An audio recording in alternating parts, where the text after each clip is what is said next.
Okay. So I think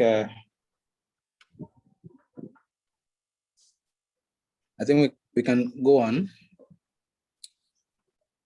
So welcome back, everyone, once again.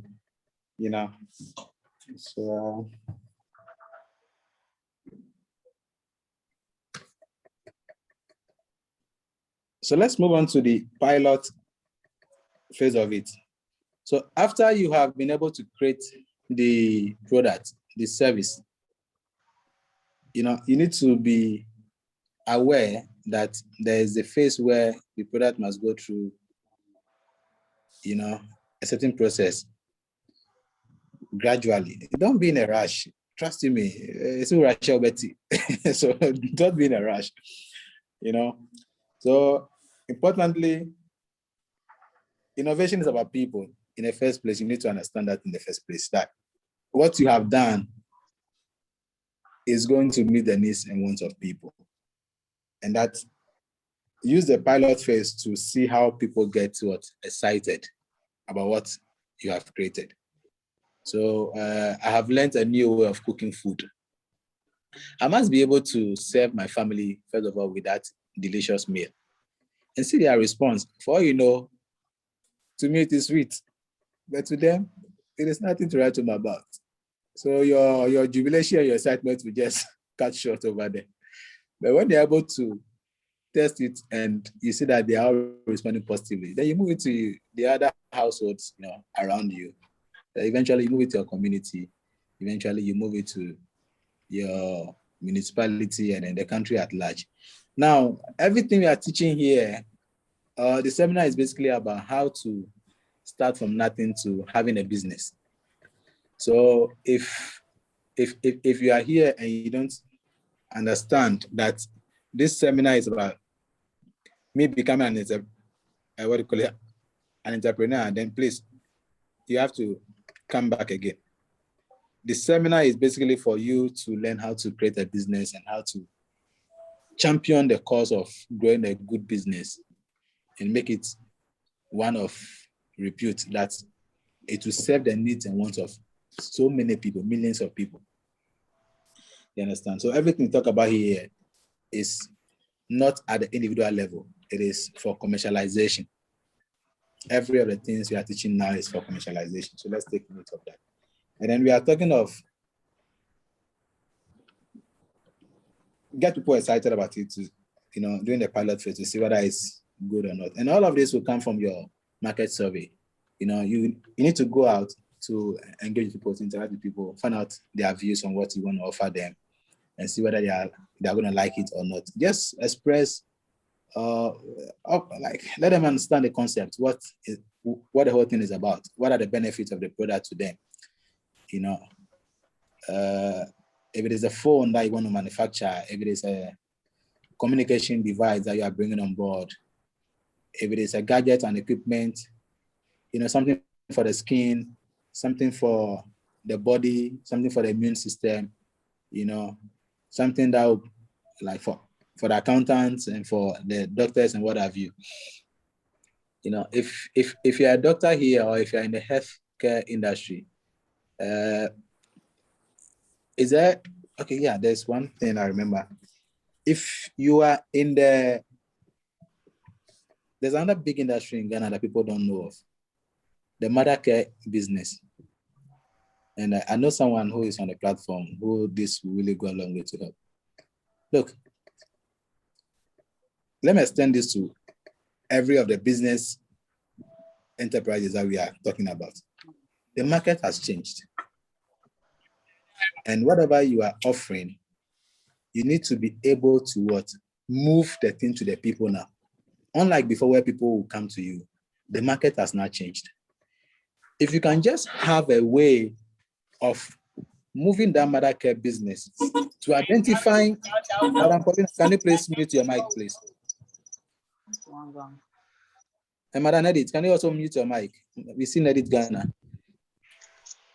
Madam, okay, good.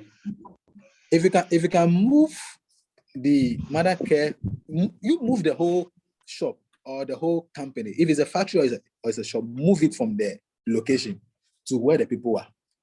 Visit every antenatal and what's the word? The other one, is it postnatal? Forgive me.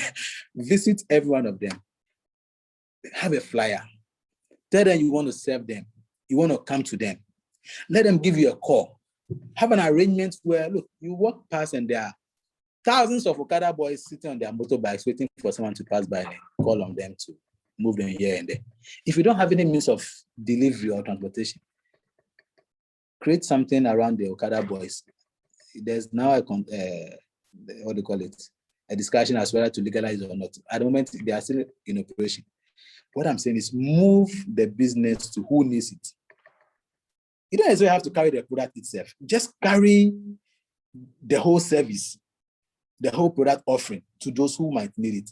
Visit them at the hospitals. There are days where they go to.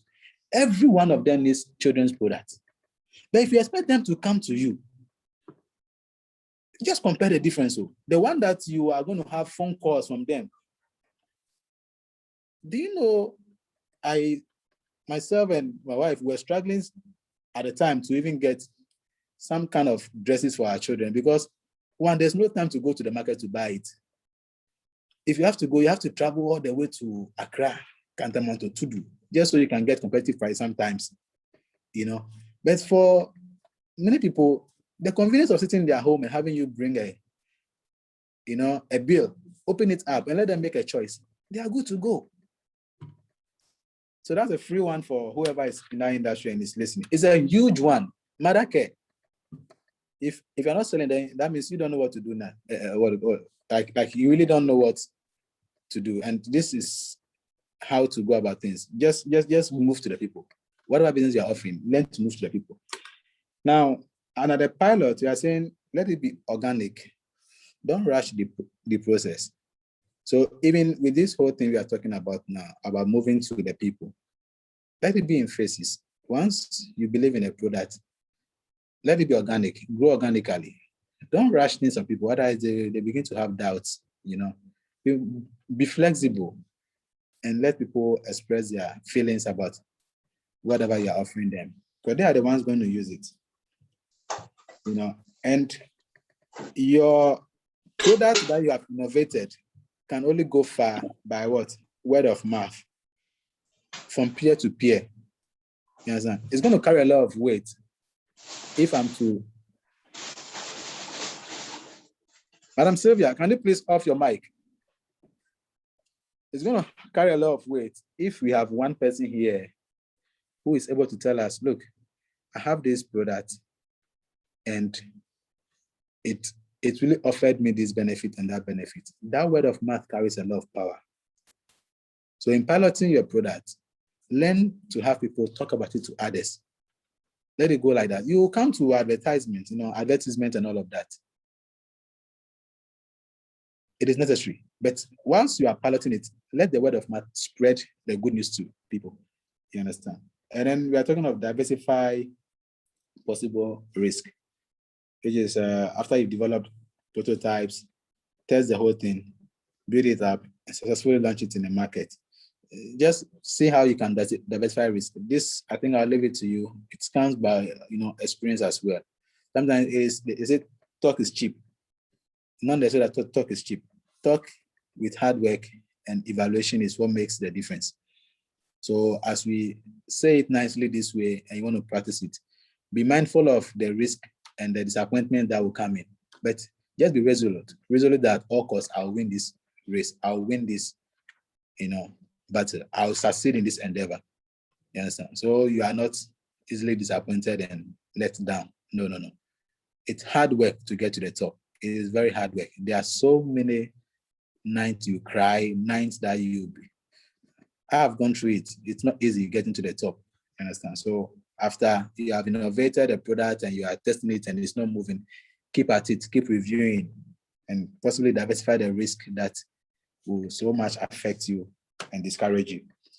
Now, I've already talked about this slightly. We are saying how to innovate, and we are talking of go commercial. Again, we are going to look at service augmentation, which is having parts of the service offering that the consumer is aware of and responds to, but are not necessarily part of the core product. So for instance, we have laptops. Not many companies at the time of producing or inventing a laptop thought of, laptop bags. If you go into it, you realize that the bags that we put laptops in are from a different company altogether.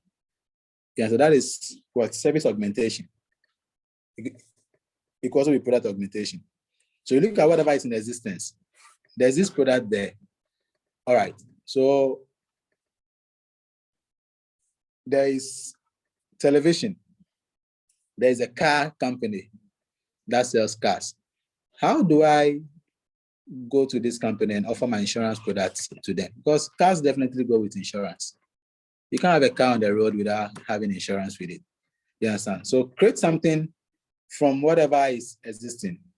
You understand? What example can I give? I think as we go along, examples will come. So I'm talking of e-commerce shops, online. There is human beings who have needs to be met. There are companies that are supplying these needs. Now, what can you create differently that will blend the two, that will link the two, the suppliers and the demand of whatever product that is there? You understand? I'm looking at the names, those who I know, and see whether I can suggest some things to them. You understand? So product service augmentation is very necessary. Once you have augmented something, go commercial. Don't go solo. Don't stay in your room, talk about it.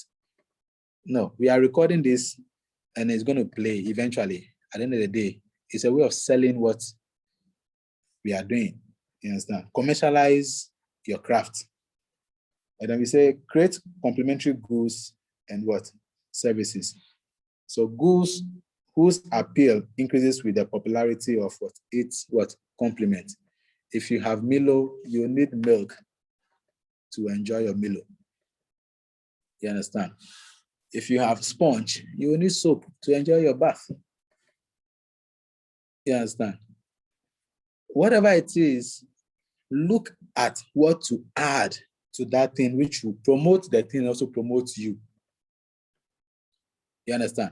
If you have insurance products, the product is there.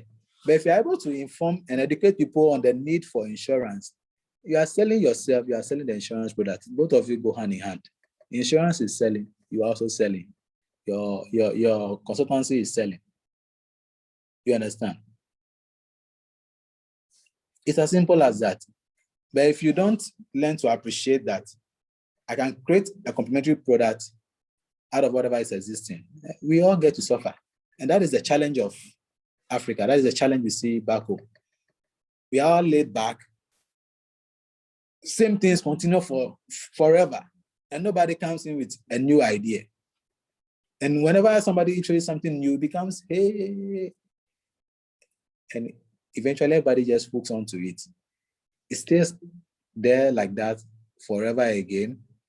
We all lose interest because we don't innovate anymore. We lose interest, the thing drops down again. Then, another person also invents something. We hook onto it, we celebrate it, we do whatever we can do with it, we leave it there without adding value to it. Then our interest comes down. It doesn't work that way. Services that come with products for support, normally offered in addition to any business's core services. So that is to talk about supplementary and then what's complementary products. It's very necessary we know those things. Now, there's a point where I'm talking of serve well, how to serve well. You cannot have all of these points we've talked about doing so well if you don't know how to offer it to those who need it. If your service delivery is very wrong, trust me, no matter how good your product is, it will not bring you any good returns. You understand? So a product that is of immense benefit should have a team capable of selling it and delivering it so well. You understand? We have a challenge with service delivery in Africa. Service delivery. So if you can look at training people on how to deliver a service as create a business, just go about teaching people how to do things well. Like we are in consultancy now. business management consultancy. We teach you how to run your company. We teach you how to manage yourself so you can become more profitable. We tell you that if you don't scale up as a business, you get to die eventually because your running cost will be, will consume you. You understand? So the first thing is the need to identify existing products. In order to sell well, you need to identify what is there. What product has been in existence for so long. I always talk of the Wache experience, that Wache and Rice, their food joints, they've been there for forever. I think I saw Reggie Rockstone and the wife doing something different where they have repackaged Wache. And even the backlash that they had, trust you me, people have reduced Reggie Rockstone to nothing just because he said he's repackaging Wache. That is now a Wache seller. And the guy came on TV and displayed the process. And it's wow. And ignorant masses, if I can use that expression, ridicule the guy and the wife to what, as if they do that so well, they will not become prosperous with it. So let me express this concern also. Look, you may have a challenge like that where people don't believe in you. People don't believe in your product offering because they think they so much know you that you are a big guy, you are now coming to this level to help people in this class. Or of all the things in the world to consider, you couldn't go into oil and gas, you couldn't go into mining. It is what you want to sell as a musician. You couldn't even go to music industry to do anything for music. Therefore, he has developed capacity in that innovation of his. And when the thing was displayed, they just came on TV and then showed how you can get the Wache, remove it from the bottle and all. It was a fantastic idea. The Wache doesn't get to spoil quickly. It takes a long time and it's still hot. So nice. So don't be discouraged easily. People are there to discourage you. That is their business. Yours is to turn their discouragement or their disbelief into what? A success story and prove them that, look, I was resolute in doing this and I've achieved the results. Then again, we are looking at what are the different opportunities with regards to product and service delivery, as well as customer service. So how to serve well. You need to identify the opportunities in each one of these, then you can be able to serve well. Are customers satisfied with current product delivery and standards? You understand? What is the standard at the moment? Are customers happy with it? If you want to serve well, you don't know what is the standard, you can't serve well. You understand? You must know what is expected and what is the actual situation on the ground. Averagely, most schools are not doing well. I went from kindergarten to university level in Ghana. If I'm to compare that to what I'm getting abroad, the difference is clear. You understand? Somebody should take on that as a job. Transform and reform the kindergarten stage. Transform and reform the, junior high level. Transform and reform the SHS level.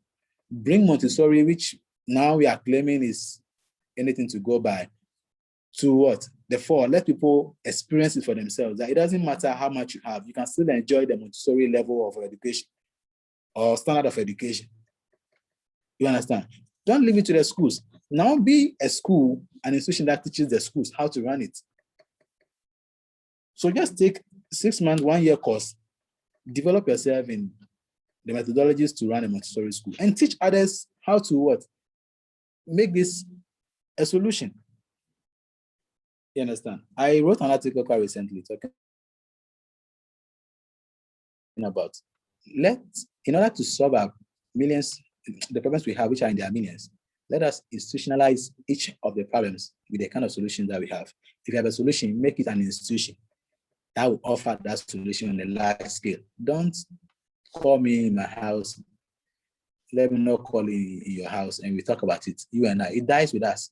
If it's an institution like I'm doing now, I'm selling it out to how many of you now? 15 that have registered. Eventually, if it comes online on the channels and all of that, it will serve millions of people. And that is what we're talking about. So make it an institution. You understand?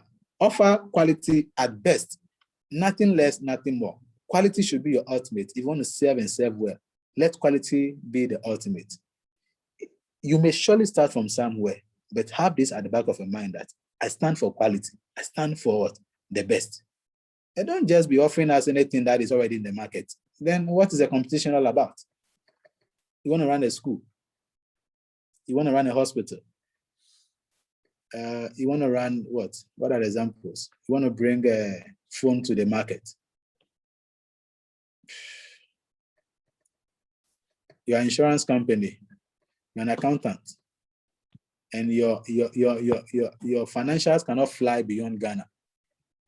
You know, there's always a challenge when they are sourcing for funds outside. The requirements they need is very different from what we have locally. And a lot of the time, you have chartered accountants who are not able to meet that standard of what? Of developed countries. You make a Ghanaian chartered accountant prepare financials for you. You cannot sell it anywhere. And it's a challenge. So once you qualify as a chartered accountant, what more can you do to meet that world-class standard that is there? So that if I'm going to look for money outside and I call on you, prepare me financials, prepare me bankable documents, it's so easy. You know what to touch for us to move on. Put energy into what you do. To serve well comes with energy. I'm here talking for close to 2 hours now. Without energy, I'll break down. So put energy into what you do. Exceed expectations with what your product offerings. These are ways you can serve your market very well. Exceed expectations with your product offerings. Develop skills and competencies. What we lack is skills. We don't have a lot of people with the right skills. I have resolved and decided not to employ graduates because you struggle with them. At the level you are, they come to bring you down and to be a tussle. Do this, they don't understand it. You have to spend a day just to do a 10-minute work. Eventually, when I get bigger, I'm going to employ graduates. But I think where I am now, upon the analysis, unless you are good in that which you have been employed for, fair be it. But if you are not coming to learn it and you don't have the requisite skills, you say you've been trained for the thing, you've not gone the extra mile to even test it on anything. Honors Consult has evidence to show for from people who listen to our seminars. People are doing big things, I must tell you. Industries are transforming just by listening to us, I must tell you. And there are examples to show for. So develop competence, skills, and capabilities, you understand? Now we're talking of going digital as a business. In this dispensation and era, if you don't learn to go digital, whatever it is that you are offering the public, you will not make much. So go digital. It is a means of what transforming your business. It's also a means of streamlining your business processes. When you go digital, you make things easy. Things flow easily. I'm here in UK. I'm running a firm in Ghana, and we work as if I'm there with them. That is how it is. Go digital. And what? Use technology to enhance interaction with customer and what? Employees. Use your technology to enhance what? Interaction. I keep going off and coming back. I don't know what's happening. I think the network. Use technology to what? Enhance customer interaction and delivering excellent customer experience. It's always about the customer, never about you. It's always about the customer and the new methods of doing business. So that is what digitalization or a digital, what do you call it, era means to us.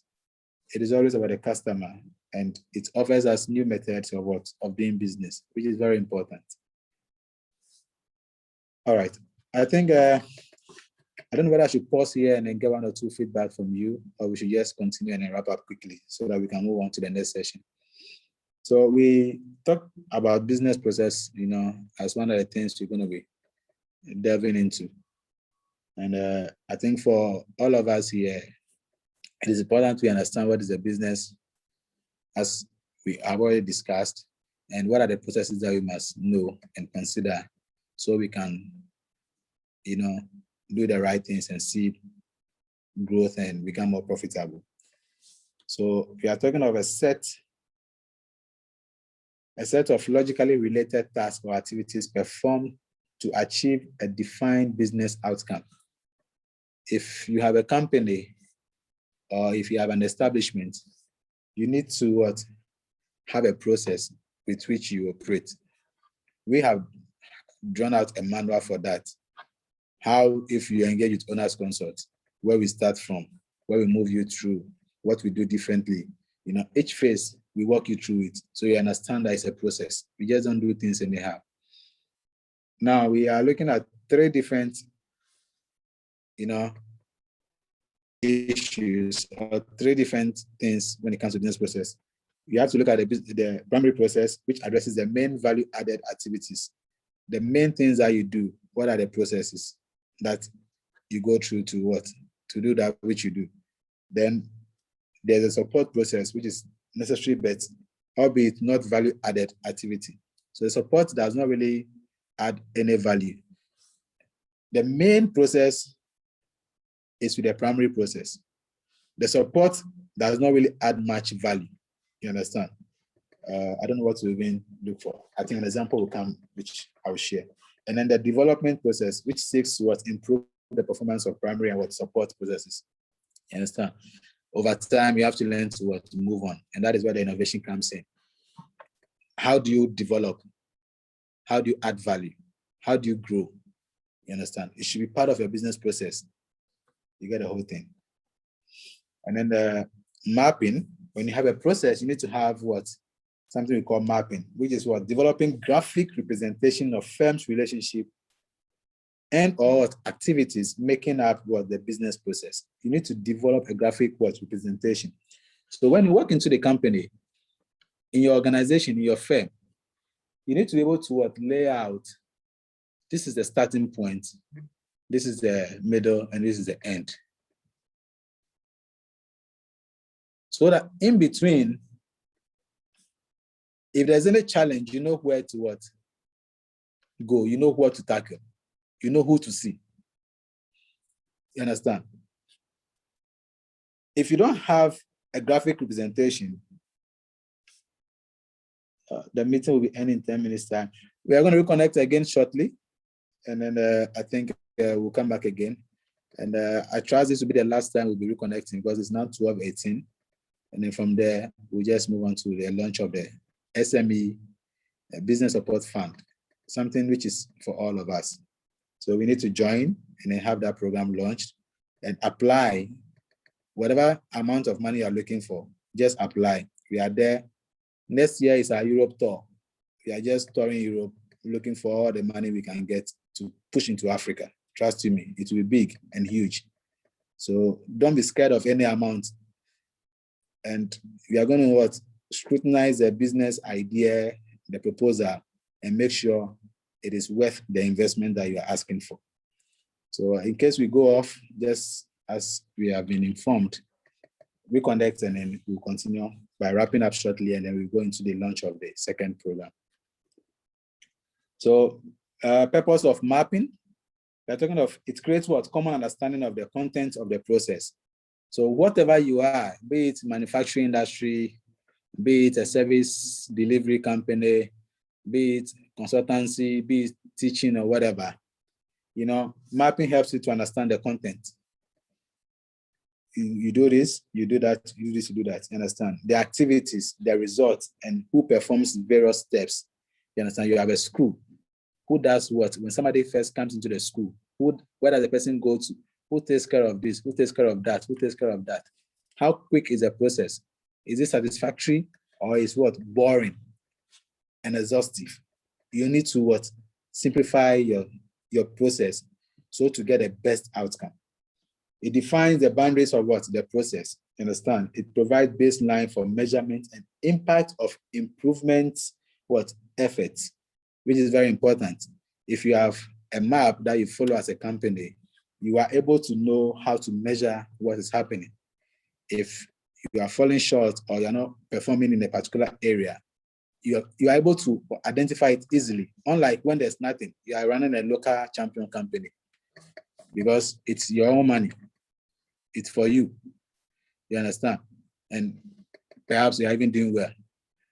Are you growing or you are scaling up? And if you are growing, how long is it taking you to grow? When should you start scaling up? Those are the questions that you should be asking yourself. Some of you are working for organizations that for long, it's only growth that you see. You don't see scale up. So if you are earning 3,000, 2,000, 1,500, it's the same 1,500 for 10 years.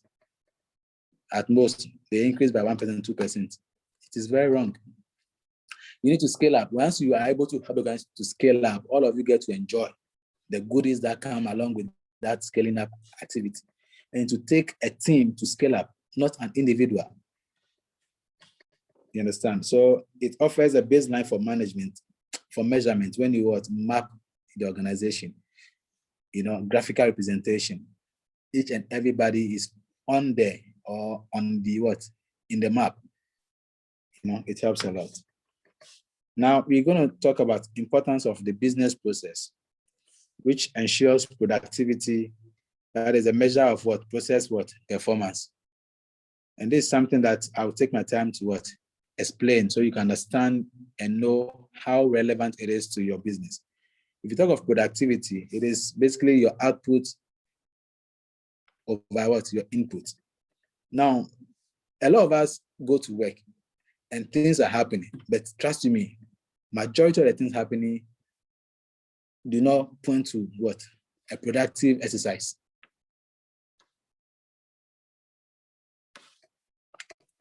It doesn't. So we are not really productive with how we run our firms. Just divide how much revenue you are making, the output, as against the energy you are putting into the business, and know whether you are being productive or not. Now, it is not enough to be productive. It is always important to be efficient. And this is what we talk of in efficiency. The thing that you are doing, your productivity, right? Divided by the standard. So you're a local champion. Can you compete outside of your jurisdiction? If you move your product to Nigeria, if you move it to Niger, if you move it to Uganda, Rwanda, can it still have the same effect? Or once demand is increasing, your weakness begins to show forth. Once demand is increasing, you don't have what it takes to contain it. You're not efficient. You understand? And it's always against 100%. So we are talking of efficiency is about doing things right, whereas effectiveness is about doing the right things. So have this formula that should help you. If you want to be efficient, always compare what you are offering to the standard that is expected of that industry. You understand? We have international standards that apply to some industries. You get it. You cannot be a health and safety officer when you don't know what the standards of health and safety are. You get the whole concept. So whatever you are offering, compare that service delivery, that product offering to what is the standard in my country, what is the standard on my continent, what is the standard globally. Take it step by step. Is the formula going to be the same if I move out of this space? It's very necessary you have all of that understanding. Then there's what we call the value addition. So today we've really packed everything up. I hope you are enjoying it. Later on, we are going to share the content with you and the videos as well. So don't worry if it's too much to bear. I only pray it is exciting, which I'm sure you've already told me. So I'm sure you are enjoying it. So what is value addition? We started talking about value addition from the beginning, where we encourage that whatever it is that you are doing, you need to learn to add value over time and become relevant. You understand? So value is basically subjective. It is the subjective evaluation, which is adjusted for cost and of how well a product or service meets or exceeds what expectation. It is not your place to tell me how valuable your product is. You can do your best by talking about it. It is how I evaluate it as a customer, as an end user. You get a whole picture. It is how I evaluate the product. So we are talking of value is defined in terms of what a singular customer. Each one of you, sorry, has a different perspective about what is happening now. So if I'm to ask you for what you think about the seminar, there's what each one of you will tell me because of what light and revelation each one of us, is getting. So you are the best person to tell me how valuable the seminar has been today. You are saying it was subjective evaluation. The evaluation is compared with what? An expectation. So for owners, business innovation and invention seminar to have that value that we have talked about, it should be able to meet your expectation. The product that you are offering, the kind of service that you offer in your company, the work you do in your company, does it meet the expectation of customers? Does it meet the expectation of your bosses, your clients? You should be asking yourself that. Whatever it is that you claim you know and you can do so well, does it exceed expectation? That is the value we are talking about. You understand? And expectations can be influenced and what? They do change. So eventually or over time, what we expect changes. So you must consider all of that when you are looking at the kind of value that you offer your market. You understand? Now, this is where I'm going to really talk much about how you can make money. Creating value as an intermediary. And I say it is very easy to make money. At a stage in your life, money making should be a basic thing for you to do. There's a point in your life where it shouldn't be difficult for you to turn around things that you see in your community, turn around ideas. Being an intermediary is very key. Now, this is what's happening. There are already existing products. There are houses that people are selling. There are cars that people are selling. There is an accountant that perhaps needs a marketer to market his product for him or her. There is a hospital that needs someone to go and then talk about how great they are. I hope you are getting the story. So putting yourself as an intermediary always comes with a great reward. Of all the things that we are talking about, you don't necessarily need to have $1 million or 100,000 cedis to start anything. Just look at what is